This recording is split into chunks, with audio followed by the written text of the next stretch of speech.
Sir आज जो बात अपने को करनी है वो करनी है पासिंग ऑब्जेक्ट एज आर्ग्यूमेंट के लिए, पासिंग ऑब्जेक्ट एज आर्ग्यूमेंट के लिए।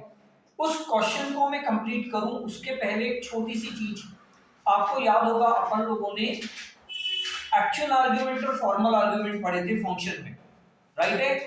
क्या था एक्चुअल आर्ग्यूमेंट और फॉर्मल आर्ग्यूमेंट का कॉन्सेप्ट? अगर मैं एक छोटे से एग्जांपल से बात करूं कि सपोज मेरे पास एक फंक्शन है integer and integer a comma integer of b, करली ओपन करली क्लोज, इसके अंदर जो भी हमारा बॉडी ऑफ फंक्शन है वो हम लोग लिखेंगे, राइट? नीचे हम क्या लिखते हैं, वॉइड मेन या कोई भी अदर फंक्शन हो सकता है। और यहां से अगर हम ऐसा लिखें कि add x y equals to r, तो हम लोग क्या कहते हैं कि x और y हमारे कौन है, एक्चुअल आर्ग्यूमेंट है। तो at the time of function calling ये एक्चुअल आर्ग्यूमेंट अपनी वैल्यू की कॉपी है ना, किसको देते हैं,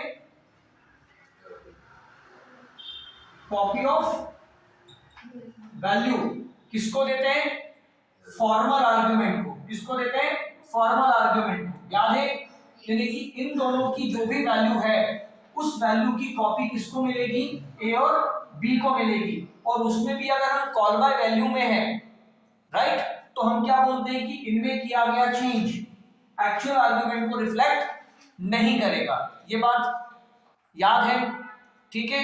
क्योंकि अगले कॉन्सेप्ट में इसी कॉन्सेप्ट इसी चीज को मैं क्या करने वाला हूं, यूज करने वाला हूं, ठीक? कोई तकलीफ इस बात को लेकर के? चलिए एक और बात, अभी जब हम लोगों ने उप्स चालू किया और क्लास एंड ऑब्जेक्ट क्लास को पढ़ना शुरू किया, तब हमने क्या कहा कि अ class is a collection of properties and functions, properties and functions. और हम क्या कहते हैं कि जो कोई भी ऑब्जेक्ट फंक्शन को कॉल करता है, जो कोई भी ऑब्जेक्ट फंक्शन को कॉल करता है, उस ऑब्जेक्ट की वैल्यूज को हम फंक्शन के अंदर डायरेक्ट एक्सेस कर सकते हैं, राइट है? जैसे मान लो अपन लोग कह रहे हैं कि यार एक क्लास है, मान लो स्टूडेंट, और स्टूडेंट क्लास के अंदर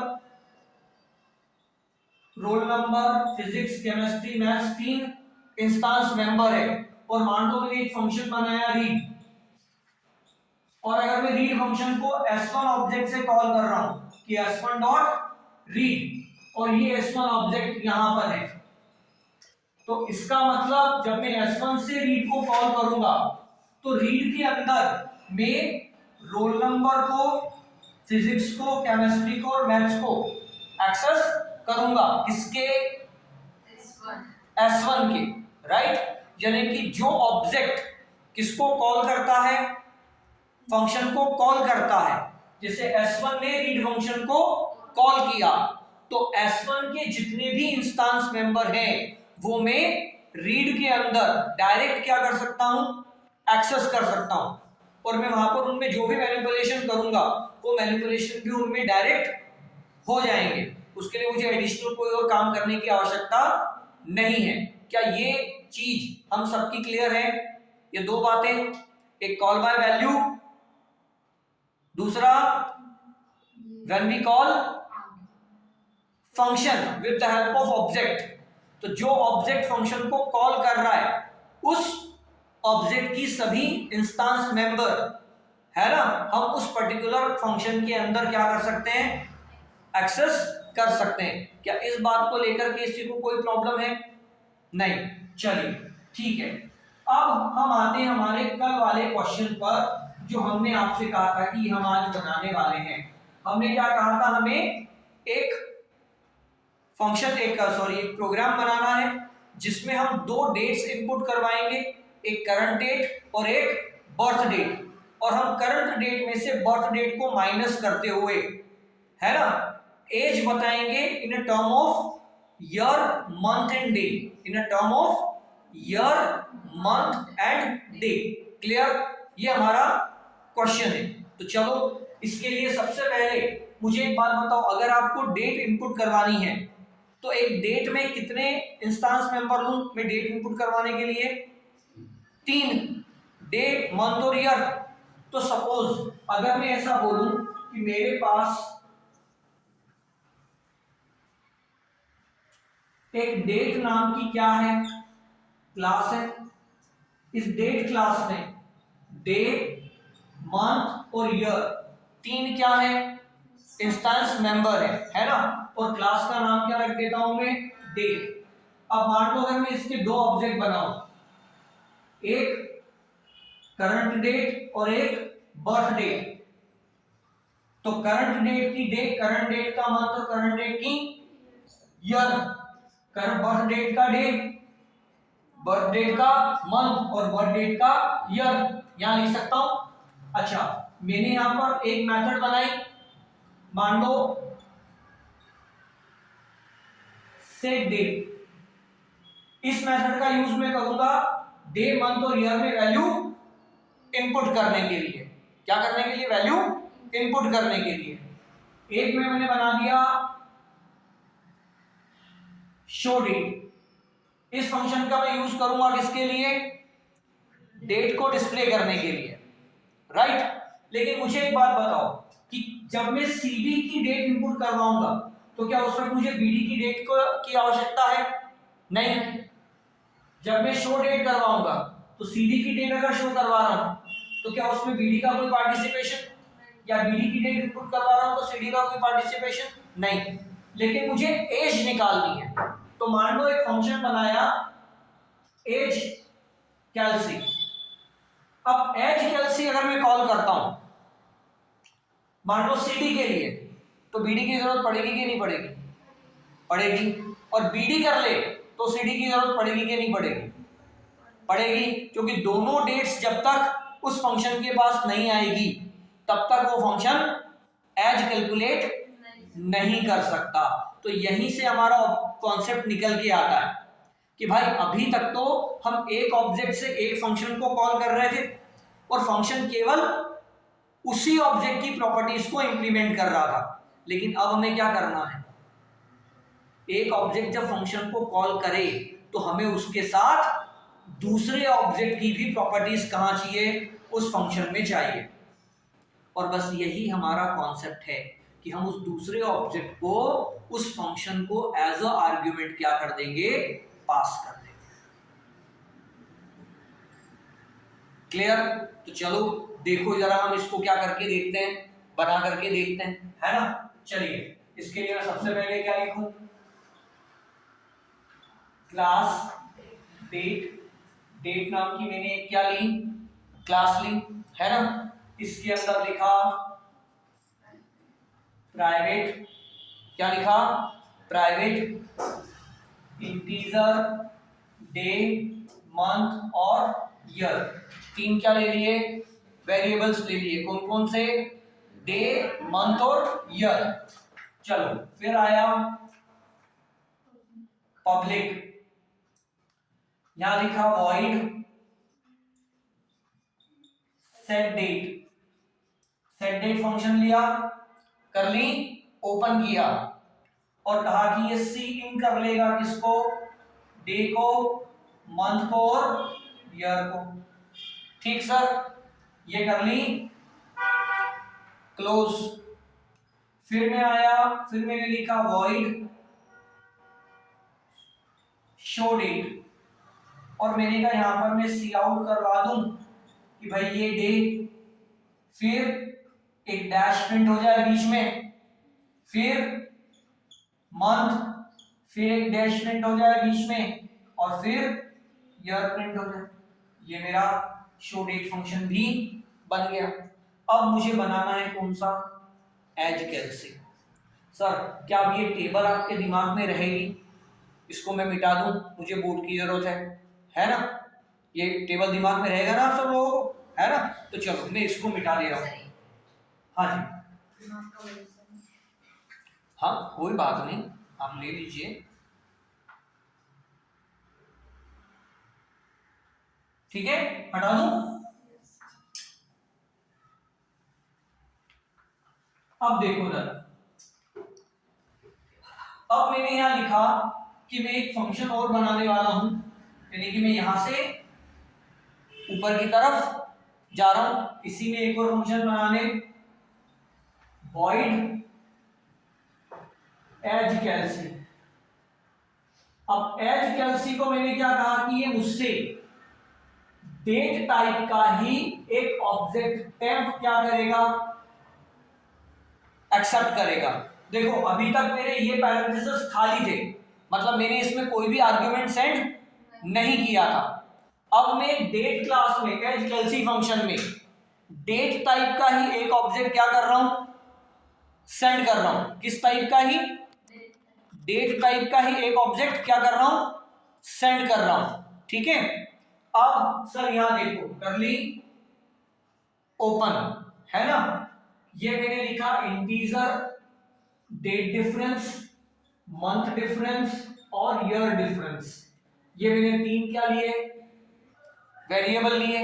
एक किसके लिए, डेट डिफरेंस के लिए, एक मंथ डिफरेंस के लिए और एक ईयर डिफरेंस के लिए। चलो एक 2 मिनट के लिए मैं ये फंक्शन यहां क्लोज कर रहा हूं, क्लास क्लोज और क्लास टर्मिनेट। पहले मैं मेन फंक्शन बनाता हूं, फिर इस फंक्शन को आगे कंटिन्यू करता हूं। अब सबसे पहले मैं आ गया कहां पर, वॉइड मेन के पास, करली ओपन है ना, और यहां क्या करूं,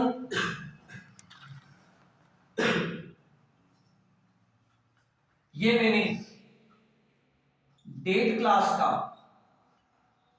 करंट डेट और बर्थ डेट दो क्या लिए, वेरिएबल्स लिए। करंट डेट और बर्थ डेट दो वेरिएबल लिए। मैसेज दिया C out enter current date और cd dot set date function को कॉल किया। तो ध्यान दो, cd ने सेट डेट को कॉल किया है ना, तो cd की डे मंथ और ईयर अपनी टेबल पर ध्यान दे लो। अगर आपने वो टेबल अभी यहां से बोर्ड से ड्रॉ कर ली हो तो, कि भाई cd की जो लाइन है ना, उसमें डे मंथ ईयर में क्या आ गई, वैल्यू आ गई। फिर मैंने लिखा सी आउट इंटर बर्थ डेट, क्या इंटर करने को कहा, बर्थ डेट है ना, और यहां क्या लिखा, bd डॉट सेट डेट। तो ये मेरी क्या आ गई, बर्थ डेट आ गई। अब लास्ट, अच्छा आप चाहो तो फिर cd डॉट शो डेट और bd डॉट शो डेट करवा सकते हो, जिससे आपकी डेट्स क्या हो जाए, शो हो जाए। करवाना हो तो आपकी मर्जी, नहीं करवाना हो तो आपकी मर्जी, है ना। अब सर यार थोड़ी सी जगह की कमी है, इधर की बजाय मैं थोड़ा सा इधर ऊपर लिख रहा हूं, है ना। ये ध्यान रखना, ये मेरा नंबर 1 पोजीशन में चल रहा है, ये नंबर 2 चल रहा है और ये नंबर 3 है। ठीक, नाउ सर अब यहां पर मैंने केवल इतना सा लिखा कि करंट डेट डॉट एज कैलसी और ब्रैकेट में किसको लिख दिया, बीडी को। ब्रैकेट में किसको लिख दिया, बीडी को। तो अब मुझे बताओ एज कैलसी फंक्शन को कॉल किसने किया है, सीडी ऑब्जेक्ट में। तो मैं किसकी वैल्यू एज कैलसी में डायरेक्ट उठा पाऊंगा, सीडी की। और बीडी चूंकि एक एक्चुअल आर्ग्यूमेंट है, एक एक्चुअल आर्ग्यूमेंट है, तो ये अपनी वैल्यू की कॉपी किसको देगा,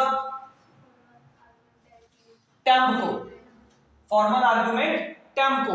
मतलब जो वैल्यू किसके पास थी, बीडी की डे मंथ ईयर में, वो किसकी डे मंथ ईयर में भी आ जाएगी, टेम्प की डे मंथ ईयर में भी आ जाएगी, सीडी नहीं टेम्प। ये हमारा कौन है, एक्चुअल आर्ग्यूमेंट है। ये अपनी वैल्यू की कॉपी किसको दे रहा है, टेम्प को। टेम्प कौन है, फॉर्मल आर्ग्यूमेंट। तो सर बीडी के भी 3 वैल्यू वेरिएबल थे, डे मंथ ईयर, तो टेम्प के भी कौन होंगे, 3 होंगे ना। टेम्प भी तो डेट टाइप का ही ऑब्जेक्ट है, तो भाई इसकी भी इसमें पहुंच गई।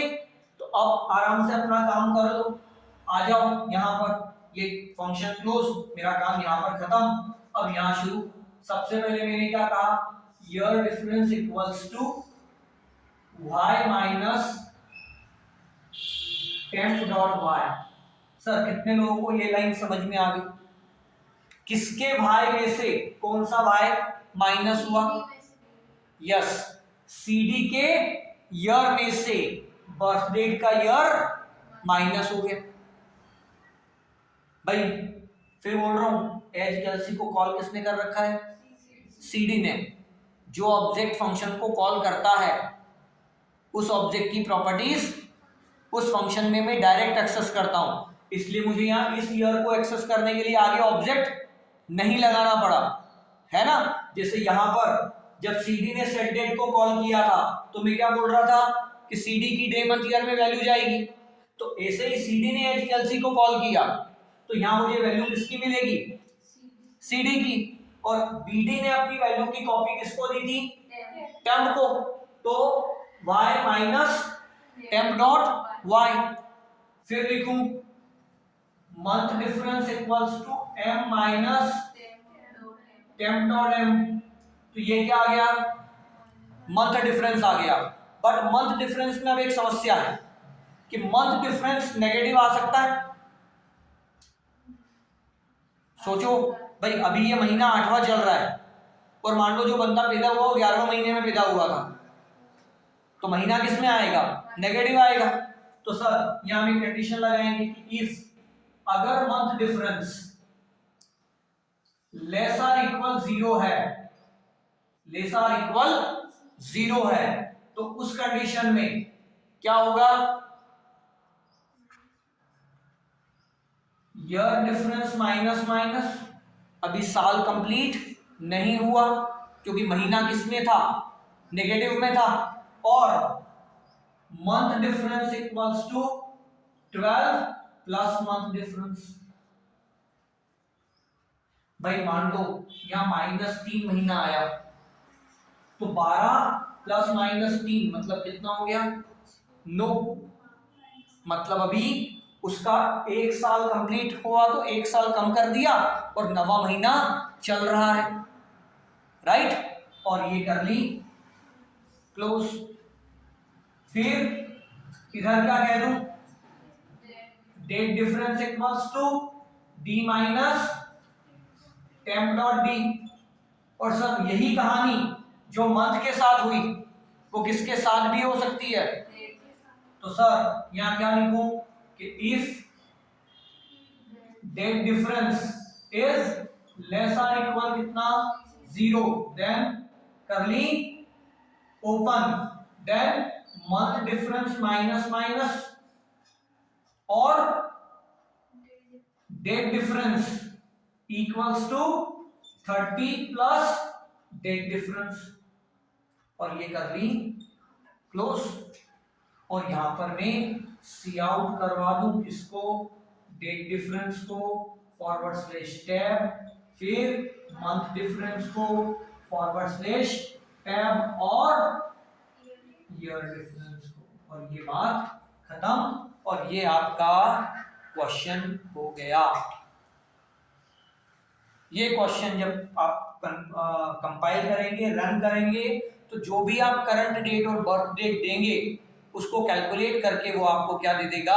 आपकी ईयर, मंथ और डेट में डेट डिफरेंस यानी कि एज कैलकुलेट करके आपके सामने रख देगा। सर अब मैंने यहां लिखा CD डॉट एज कैलसी और BD को उसमें एज अ आर्ग्यूमेंट क्या कर दिया? पास कर दिया, राइट है। तो CD ने एज कैलसी को कॉल किया तो इसका मतलब इस CD के अंदर मैं जो भी डे मंथ ईयर यूज करूंगा क्या वो डायरेक्ट एक्सेस कर सकता हूं? क्योंकि कॉल कौन कर रहा है? CD। जबकि BD ने इसको कॉल नहीं किया तो BD की वैल्यू में इसमें एक्सेस, तो इसीलिए मैंने BD को एज अ आर्गुमेंट क्या किया? टेम्प को दे दिया, राइट। अब टेम्प को दे दिया तो यहां क्या हुआ, टेम्प नाम का एक और ऑब्जेक्ट क्रिएट हुआ और बीडी की सेम कॉपी किसके पास आ गई, टेम्प के पास आ गई, राइट।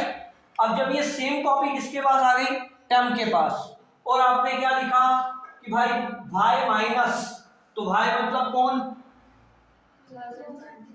है ना, टेम्प डॉट y मतलब कौन 1977, तो 2023 में से 1977 माइनस हो गया और जो भी ईयर डिफरेंस आया वो इसके पास आ गया।